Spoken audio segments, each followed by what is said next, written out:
know, maybe, yeah, run. Yeah, that's what I'll do. Maybe, like, run a marathon. Not an election, but a marathon. All right. Mr. President, I'm sure you recall we did an event together about 9 years ago here in Dallas, and at that time, I asked you if it were possible for you to serve the third term, would you have done it? And your response was that you loved being our president so much that if it were possible, we would have had to carry you out of the White House in a pine box. And in light of that answer, I would further like to say, what would be the main reason that motivate you to actually want to serve more terms? Because I think I understand what's going on here. And because I think that, I know what's not functioning in our society. And I think I've always tried to be able to explain things to people and talk to them. And I think we are the best positioned country in the world for this new century. Because we're younger, because we have immigrants, because we have diversity, because we have great universities, because we're on the cutting edge of all these changes. But we got some big problems.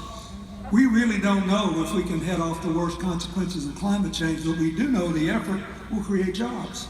We don't know if robotics and artificial intelligence are going to be the first revolution to kill more jobs than they create. But if we do it right, we'll have lots of time to figure out what to do and how to deal with it. So that's exciting. But if I had my wish, I'd have had Hillary do it because I'm not being facetious here. I've been out of office a long time. I've been out rowing my little foundation boat, having a wonderful time, trying to make things work better, faster, and cheaper. But the reason that I wanted her to win had nothing to do with me. I was having a good time with the life we had. It's because I thought she was the best qualified person to understand the world we live in. And one of the things I would do if I could change people's thinking is to tell them never to watch any reruns of Scandal or House of Cards. They're not up there killing people in Washington. This is a job. It is a job. And we're all just passing through. If you asked me that question again about being carried out in the pine box, I wouldn't say it again because I was only halfway serious. It's important, as Hillary said, that we serve and go. No one is indispensable and life is fleeting.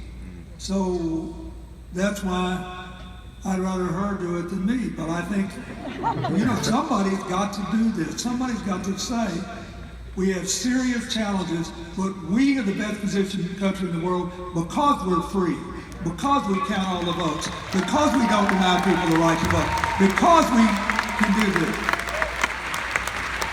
So at least I'll sit in the stands and cheer like I'm at a football game. I just want to add to what Bill said because I am very optimistic and confident about our future because of all of these great assets that we have as a nation. But leadership counts. And what we've seen coming from Washington in this past year is setting us back. It is undermining the very strengths that make America the country that we love and respect and the place where people can pursue their dreams and follow them and try to create better lives for themselves and others.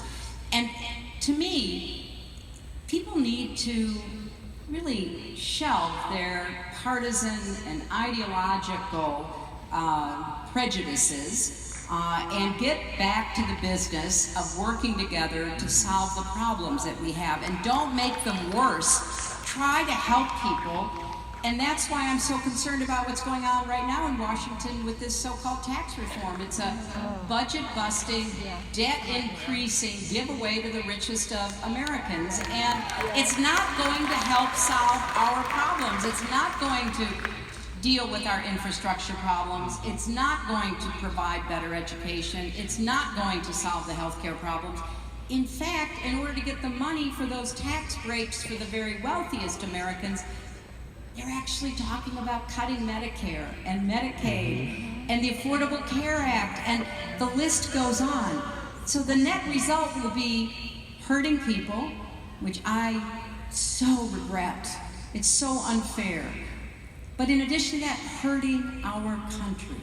So both at home and around the world, we are seeing decisions made or failed to be made that are going to stall us. And I can only hope that in great cities like Dallas and places that are looking to the future, we will keep moving, dealing with the problems that we have, and hopefully try to convince those in Washington to get back on the right track and be with us to solve the problems, to make us better and fairer and more equal. And that's what I hope for. And it doesn't mean that we have to be actually there in the midst of it. We're both going to be active citizens as part of this debate and doing our part to make our contributions.